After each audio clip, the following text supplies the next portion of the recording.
Hello, pretty people. It is your girl Blake, and we are back in business. Yes, guys, I did do a little snippety snip to the hair. Let me give all a 360. Honestly, I've always wanted to cut my hair a little shorter after, my locks had matured. I always wanted to do it, and then yesterday morning I woke up and I was like, yeah, it's time. Like, I'm ready to do it. And I went ahead and did it. Give me a moment. Okay, I'm back. I had to move whatever was on the door. But yes, I decided to go ahead and cut it, and I absolutely love it. I love it. It is so much more comfortable, and I think that it frames my face really well, and it's so much more comfortable. Like, I don't know. I really like it though. But I am super excited. So today I'm going to be talking to you guys about the title and why I'm not wearing makeup anymore. Growing up in high school, I never wore makeup. I did not wear makeup because I didn't know how to do it. Honestly, that's why I did not wear any makeup during high school. I think my senior year, I started wearing mascara, and I was on the drill team, so we had to wear red on our lips when we performed. So I would wear red lipstick. I would do the mascara at the most. And then one of my friends had done eyeshadow on me before, and I really liked it, but I never really got into it afterwards. I had some makeup that my mom had gave me that she didn't wear anymore, and I would practice with it at home, but I never really wore it until I got older. And I would do concealer, mascara, do my eyebrows, blush, lip gloss, and then I started doing that every day for work. And I really liked it. I always saw makeup as in high school I didn't like makeup because I didn't understand makeup, and I didn't understand that you can actually make it look really nice on your face if you figured out how to do it correctly. And then as I got older, I figured out how to do it correctly from practicing with the makeup that I use at home. And then when I got older, I would wear it, in a way that enhanced my beauty. It didn't feel like a mask. I didn't feel like a clown. I liked it. But then I realized that my skin was not happy with it. I did not know that the makeup was actually causing a lot of my breakouts. And I'm 24 now, so it took about 5 to 6 years for me to realize that it was actually the makeup that was causing a lot of my breakouts. Of course, some of my breakouts are caused by my diet, which I'm working on, life. But I noticed that a lot of my breakouts were exactly where I was putting my makeup. For example, my eyebrows.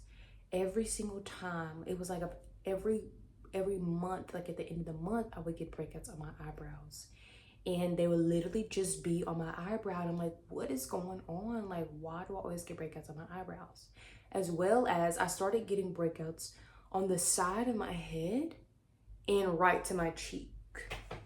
Like, it looked just like this. And then that stayed there for a while. I did not notice that was there until, like, I would say a year ago. I did not know that I was breaking out right here. And it's in the exact area that I use my blush. And what sealed it for me is I started breaking out right here in the middle of my head and right here on my chin. Guess what I do with my blush? I do this. And these breakouts had never happened before, but they had been there so long and had already scarred because I had been using blush for so long. And I'm realizing that. And now I remember breaking out on my eyebrows, why there's so many scarring around my eyebrows, because, of the blush and because of the eyebrow pencil.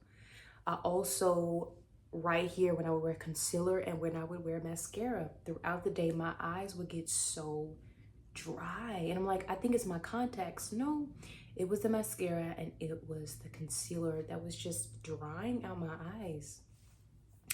And even though it looked nice and it looked pretty and I felt really good in it, it was causing my skin to break out. My skin didn't like it. Even though I liked it, my skin was like, as well as my lips started getting very, very sensitive to new lip glosses that I was trying and new lipsticks that I was trying, new outlining pencils. Everything that I would use would break out my lips. And I did not realize that was what it was until I started paying attention. I started experimenting with different chapsticks, different lip glosses, because I was thinking, hey, maybe it's this specific lip gloss, maybe it's this specific lip liner, lip gloss, or, you know, lipstick. No, it was actually lip gloss in general. Like any kind of gloss, y'all, my lips either would break out in these little teeny tiny bumps. They didn't hurt anything, they were just there. Or my lips would like break out and like it would be very rough and my lips would get very dark and very like rough. And I don't have any of that on my lips right now. My lips are healed and my skin is still recovering from, you know, wearing makeup for so long, for so many years. So that's why I'm no longer gonna be wearing makeup anymore. And I'm gonna show you guys what I do now instead. So this was a lip gloss. You guys just see me holding it. This is the lip gloss that I was using. I had got it from Sephora because I was like, maybe I'm just using cheap lip glosses and I just need a good quality lip gloss. I forgot how much this was, but I bought this Laneige.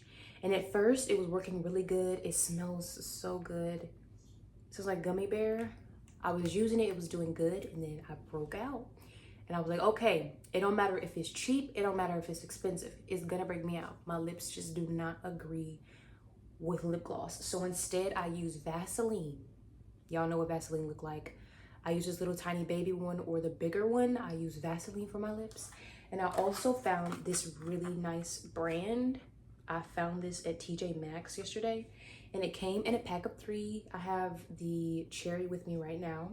I have the spearmint in my purse and I gave my husband the acai flavor or smell. And look at all those ingredients.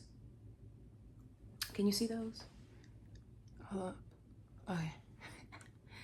But those are great ingredients, organic ingredients, because I'm realizing that a lot of stuff that I'm using, not just makeup. I had to sit down, y'all. Hold up. Give me a moment. I had to realize, I'm sorry, y'all, this shirt a little low, ain't it? That a lot of stuff that I was using that was chemicals were chemicals that were not going with my skin. So I got this organic brand and I've been using it for about 2 days now. They smell so good.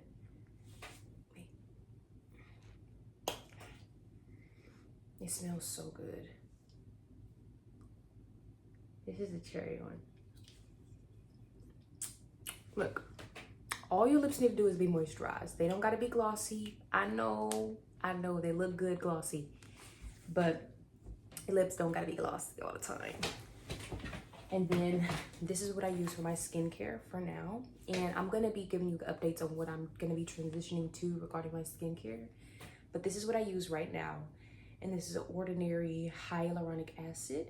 I heard really good things about this one and I've been using it a lot. So it's about to run out, but this is what I've been using for my skin in the morning after I get through rinsing off my face with water. And then I also use this Mederma PM Intensive Overnight Scar Cream. And it's about to be finished. I've been using this for about a year and a couple of months, but I'm using this right now. And once this is finished, I'm not replacing it. Like I'm just using it to heal the dark marks that was caused by the makeup. And once it runs out, oh well. But this is the things, this is my makeup. This is my makeup for now. And until after these things run out, I will not be replacing them. They're really good products. It's just a personal preference, and I'll take you guys along with me on everything that I'll be replacing my skincare with. But this is all that I use, guys. I stopped using face masks, but I'll make another video of everything that I've stopped using. And this is my little makeup bag. My little makeup bag. I'm keeping the bag. But this is all my makeup, y'all. all my makeup fits in here. And some of this stuff I didn't even use. But look. So that, hold on. Look at my makeup. My beauty blender, my concealer. If you're gonna keep wearing makeup, this is a really good concealer. It just made my eyes dry. This mascara, this highlighter, this mascara, eyeliner, eyebrow pencil, and my foundation brush and my blush brush. And my blush is in the bathroom. And yeah, and that thing always spilled over anyway. I'm tired of that blush. I'm excited for this journey, and I'm ready to take care of my skin and heal my skin. And another thing, y'all, I noticed that, be aware, because I realized that when I would look at myself in pictures, now that I'm not wearing makeup, I would look at myself in pictures and I'd be like, ooh, why do I look so different? It's because I'm usually wearing makeup. And that is another, like, ding, ding, ding, ding, ding, ding, ding, another little alarm going off, like, hey, maybe you should take a break from wearing it if you think you look different without it. That's a problem. Even though I was claiming that it looked natural and, you know, it just enhanced my features, your features are already enhanced. They're beautiful the way that they are. I enjoyed wearing makeup, but I noticed that when I would look, I apologize, y'all, when I would look at a picture with me and I'm like, what was that? That's alarm going off. So I need to stop. I need to reset and accept my features for what they are naturally and just take care of what I naturally have. So guys, I hope that you enjoyed this video. I'm super excited for this journey, y'all. I don't have no kind of, regret. Yesterday, I will say, I went on a date with my husband and I wanted to put I wanted to put some makeup on. But I'm good. I don't need that anymore. And so I'm excited for this journey. I'm ready to heal my skin and also see my natural features as not having to be enhanced. They don't have to be enhanced. They're enhanced. The fact that you have those features that represent your mother, that represent your father, your brothers, your sisters, all your ancestors, all your features are a combination of your ancestors and your parents. And there's nothing that has to be enhanced about that. It's already enhanced. All the history, my nose, my eyes, the shape of my face, all comes from somebody. So that's a beautiful thing we have to understand and recognize about our features. And us women getting tricked out of a lot of stuff. But we'll talk about that later, y'all. I could talk about that for minutes. What the Lord has shown me and been able for me to realize about just the health of women and our identity and purpose. But thank you so much, guys, for watching this video. I hope that you enjoyed it.